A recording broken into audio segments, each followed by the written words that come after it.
जय श्री राधा कृष्ण। आज हम कार्तिक मास महात्म्य की कथा का 11वां अध्याय सुनेंगे। बोलिए कार्तिक के ठाकुर की जय। कथा प्रारंभ करने से पहले विघ्नहर्ता मंगल मूर्ति गणेश भगवान को प्रणाम करते हैं। पूज्य गुरुदेव महाराज को प्रणाम करते हैं। जिसको जप कर जीव हो भव सागर पार, 11वें अध्याय का वशिष्ठ करें विस्तार। एक समय जब समुद्र का पुत्र जलंधर अपनी स्त्री वृंदा सहित असुरों से सम्मानित हुआ सभा में बैठा हुआ था, तब वहां पर शुक्राचार्य जी आए, जिनके तेज से सब दिशाएं प्रकाशित हो गईं। तब गुरु जी को आता देखकर असुरों सहित सागर पुत्र ने उठकर बड़े आदर से उन्हें प्रणाम किया। तेजस्वी गुरु जी ने सबको आशीर्वाद दिया।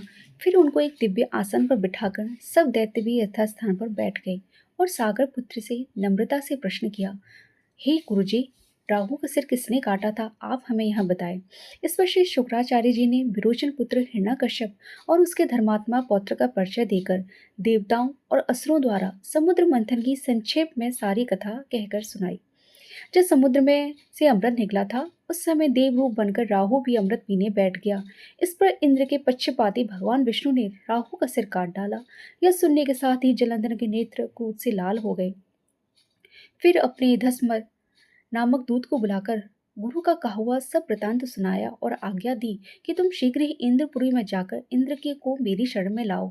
तब मैं इंद्र की सुधर्मा नामक सभा में जा पहुंचा और उसने इंद्र से जलंधर के शब्दों में कहा कि हे देवता धम, तूने समुद्र को क्यों मथा और मेरे पिता के सब रत्नों को क्यों ले लिया।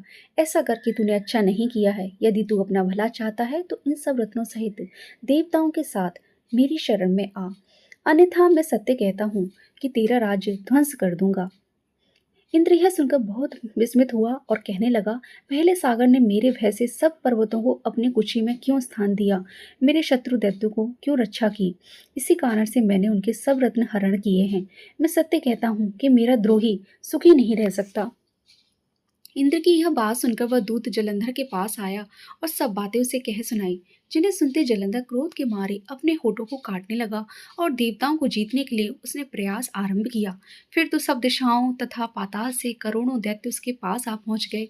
शुंभ निशुंभ सेनापतियों के साथ लेकर जलंधर इंद्र से युद्ध करने लगा। शीघ्र ही उसने इंद्र के नंदन वन में अपनी विशाल सेना उतार दी। वीरों की शंख ध्वनि और घोर गर्जन से इंद्रपुरी गूंज उठी। अमरावती को छोड़ देवता उनसे युद्ध करने चले गए। भयानक मार काट हुई दोनों पक्षों के आचार्य अपने अपने मृतकों को जीवित करने लगे। असुरों के आचार्य गुरु शुक्र अपनी मृत संजीवनी विद्या से देवगुरु बृहस्पति द्रोणागिरी की औषधियां लाकर मृतकों को जीवन प्रदान करने लगे। इस पर जलंधर ने कहा कि मेरे द्वारा मारे गए देवता किस प्रकार जीवित हो रहे हैं। इस पर शुक्राचार्य जी ने गुरुदेव बृहस्पति जी द्वारा द्रोणागिरी से औषधि लाकर देवताओं को जीवन प्रदान करने की बात बताई। यह सुनकर जलंधर और भी क्रुद्ध हो गया। तो श्री शुक्राचार्य जी ने कहा कि क्रुद्ध क्यों होते हो, यदि शक्ति है तो द्रोणागिरी पर्वत को उखाड़कर समुद्र में फेंक दो, तब मेरे कथन की सत्यता प्रमाणित हो जाएगी। इस पर जलंधर क्रुद्ध होकर शीघ्र ही द्रोणागिरी पर्वत के पास पहुंचा और अपनी भुजाओं के द्वारा उसे जड़ से उखाड़कर समुद्र में फेंक दिया। यह तो भगवान शंकर का तेज था, इसमें जलंधर की कोई विचित्रता नहीं थी। तत्पश्चात यह सागर पुत्र युद्धभूमि में आकर बड़े वेग से देवताओं का संहार करने लगा। जब गुरु बृहस्पति औषधि लेने के लिए गए तो द्रोणागिरी पर्वत पर पहुंचे तो द्रोणागिरी की जगह वहां उन्हें मैदान मिला। तब वह भयभीत होकर देवताओं के पास आए और कहा कि युद्ध बंद कर दो, तुम लोग अब जलंधर को नहीं जीत सकोगे। पहले इंद्र ने जो भगवान शंकर का अपमान किया था यह उसी का फल है। यह सुनकर देवता युद्ध की आशा त्याग अत्यंत ही व्याकुल हो इधर उधर भाग निकले। सिंधु सुध निर्भय होकर अमरावती में प्रविष्ट हो गया। इंद्र आदि सब देवताओं ने गुफाओं में शरण ली। इस प्रकार कार्तिक मास महात्म्य की कथा का 11वां अध्याय पूर्ण हुआ। बोलिए कार्तिक के ठाकुर की जय।